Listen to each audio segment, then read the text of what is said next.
নমস্কার বন্ধুরা, আশা করছি সবাই ভালো আছেন। অবকাশে আমি আরেকটা ব্লগে আপনাদেরকে স্বাগত।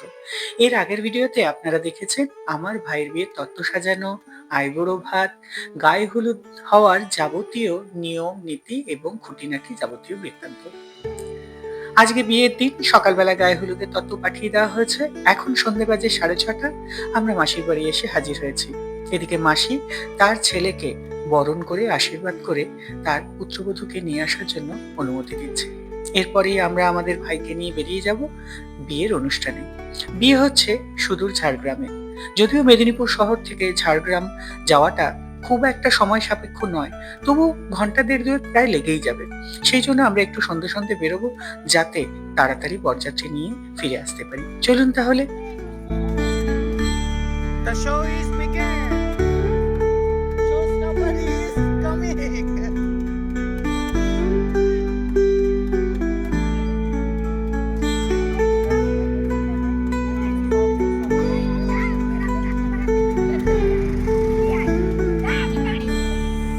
লাইট বাড়ানো ছিল।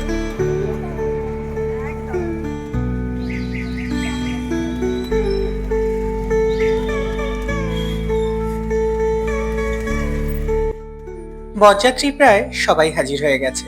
আমাদের 8খানা প্রাইভেট গাড়ি যাচ্ছে এবং 2খানা ট্রাভেলার বাস যাচ্ছে বরযাত্রী এবং বর সমেত।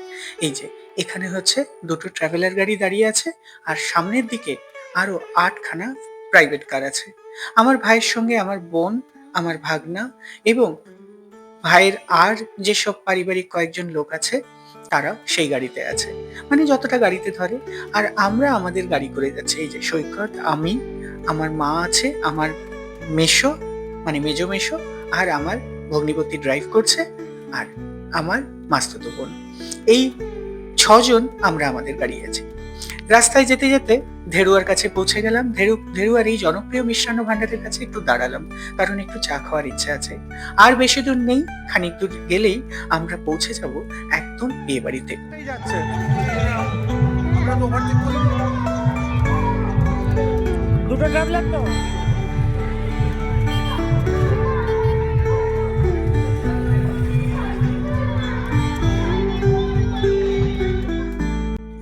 মেদিনীপুরের এই কড়া ঠান্ডায় একটু চা খাওয়ার পরে শরীরটা বেশ চাঙ্গা লাগছে। এবার আমরা এগিয়ে যাব কেচেন্দা মোড়। কেচেন্দা মোড় থেকে আমাদের গাড়ি বাঁ দিকে নিয়ে আমরা আমরুলিয়া বাঁধপুরায় পৌঁছে যাব। সেখানেই হচ্ছে বিয়ে বাড়ি। আমরা দেখতে দেখতে পৌঁছে গেলাম সেখানে, কিন্তু এখানে এসে তো আরেক বিপদ। এত সরু রাস্তা, যেই 8খানা প্রাইভেট কার আর 2খানা বাস যদি ঢুকে যায় তাহলে ব্যাক করে বেরিয়ে আসাটা খুব মুশকিল। তাই জন্য বিয়ে বাড়ি থেকে প্রায় 1/2 কিলোমিটার দূরে একটা বড় মাঠ, জানি না হয়তো স্কুলই হবে, সেই মাঠে আমাদের গাড়ি রাখার ব্যবস্থা হলো। কিন্তু আমাদেরকে এই 1/2 কিলোমিটার রাস্তা হেঁটে হেঁটে যেতে হবে, আর রাস্তায় আলোও ছিল না। ফলে আমাদের মোবাইলের আলো জ্বালিয়েই গুটি গুটি পায়ে এগিয়ে যেতে হলো। তাহলে আর কি করা যাবে, এই মোবাইল আলোই আমাদের একমাত্র ভরসা। গাইস, এখানে খুব ঠান্ডা গাইস। এখানে খুব ঠান্ডা গাইস। গাইস, এখানে ঠান্ডা আমরা জমে যাচ্ছি। এরপরে ফিরতে পারবো কিনা গাইস জানি না।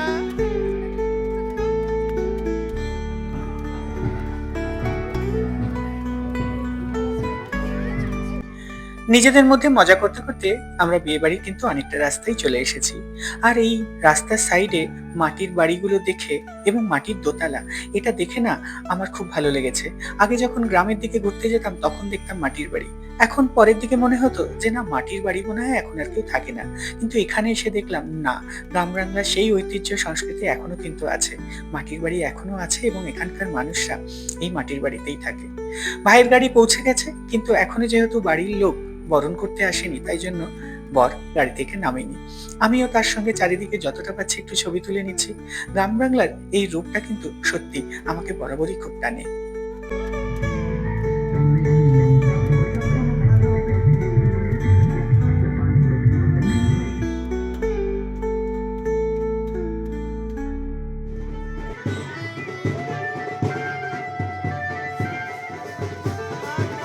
পরে দেখবেন, নামতে দিন না।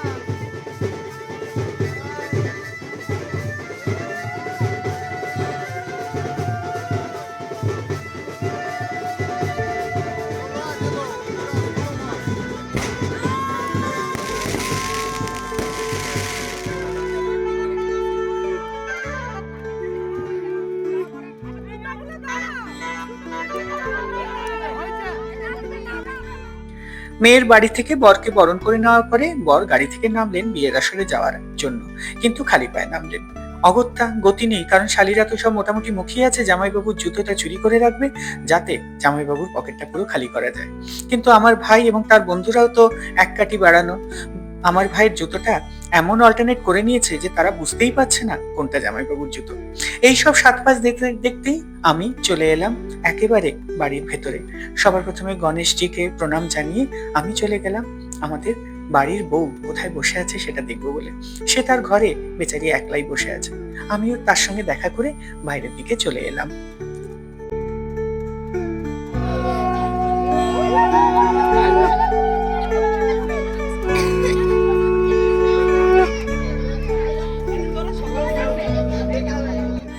মেয়ের বাবা মার যাবতীয় আশীর্বাদের রিচুয়ালস সম্পন্ন করার পরে এখন কিন্তু আমাদের পালা মেয়েকে আশীর্বাদ করার।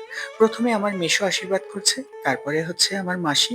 এই আশীর্বাদ পর্ব শেষ হয়ে গেলে কিন্তু আমরা বিয়ের অনুষ্ঠানের দিকে এগোবো।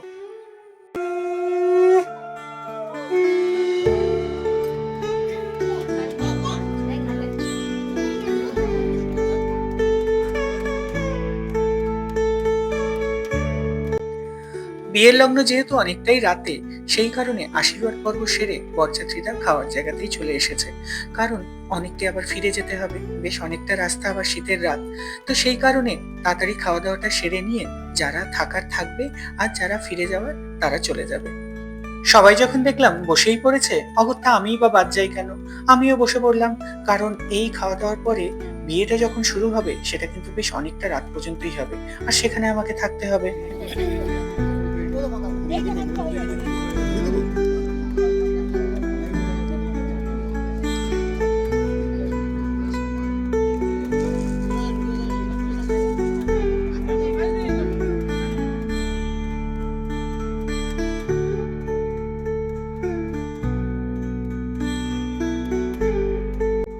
খাওয়া দাওয়া সেরে ছাদনাতলায় এসে দেখি পুরুত মশাই বর বাবাজিকে নিয়ে শুরু করে দিয়েছে বিয়ের আচার অনুষ্ঠানে।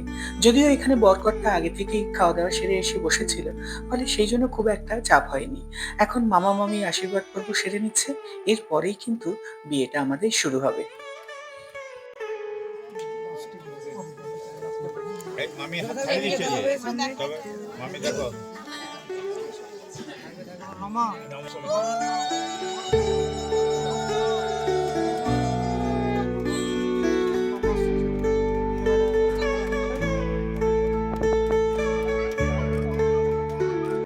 কনেপক্ষের তরফ থেকে ছেলেকে তার বিবাহ বস্ত্র প্রদানের পরে ছেলে পক্ষ থেকেও মাতুল সম্মান যেটা দেওয়া হয় সেটা আমরা দিয়ে দিলাম। এরপরে কনেকে নিয়ে আসা হবে ছাদনাতলায়, সেখানে 7 পাক ঘোরানো হবে, 7 পাক ঘুরিয়ে হবে শুভ দৃষ্টি আর মালা বদল।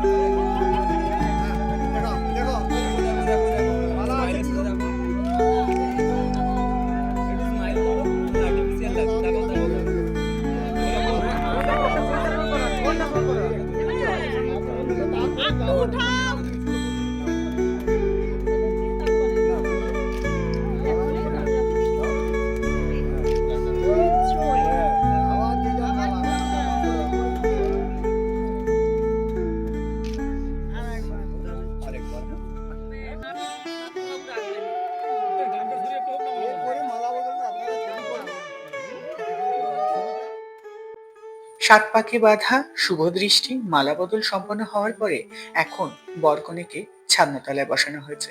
পুরুত মশাই হস্তবন্ধন করে দিচ্ছে, কারণ বাঙালি হিন্দু ধর্মের আর বিয়ের যেসব রীতিনীতিগুলো আছে সেগুলো এবার সম্পন্ন হবে। চলুন দেখতে থাকি।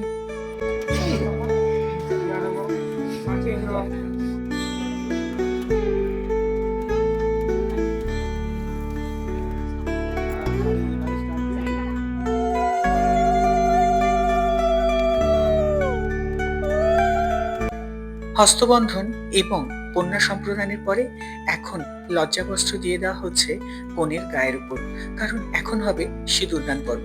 এই সিঁদুরদানের একটা নিয়ম আছে, বর যখন কনেকে সিঁদুর পরাবে তখন সেদিকে নাকি তাকানো যাবে না এবং সিঁদুর পরানোর পরেই লজ্জাবস্ত্র দিয়ে সেটিকে আড়াল করে দেওয়া হবে।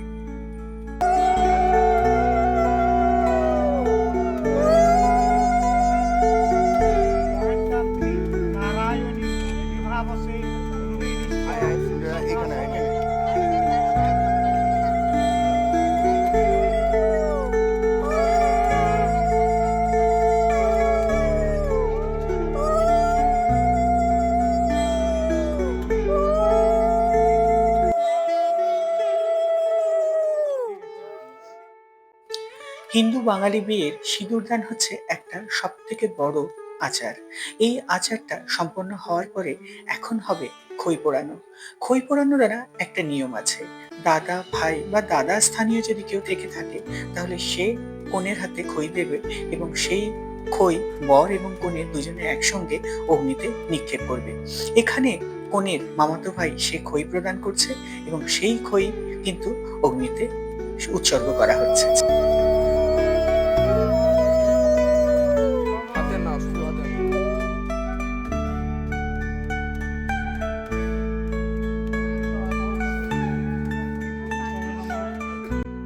দেখতে দেখতে রাত্রি 1টা বেজে গেছে। বিয়ের অনুষ্ঠান প্রায় শেষের পথে। এখন অগ্নিকে সাক্ষী রেখে কিছু উৎসর্গ এবং কিছু আচার অনুষ্ঠানের পরেই আমাদের বিয়ে সম্পন্ন হবে। আমি আমার ব্লগের একেবারে শেষ প্রান্তে। যদি আপনাদের এই ব্লগ ভালো লেগে থাকে তাহলে অবশ্যই একটা লাইক, কমেন্ট, শেয়ার করবেন। আর যারা এখনো আমার চ্যানেল সাবস্ক্রাইব করেননি প্লিজ সাবস্ক্রাইব করে নেবেন। তাহলে পরের ব্লগে আবার আপনাদের সঙ্গে দেখা হচ্ছে। সবাই ভালো থাকবেন, সুস্থ থাকবেন।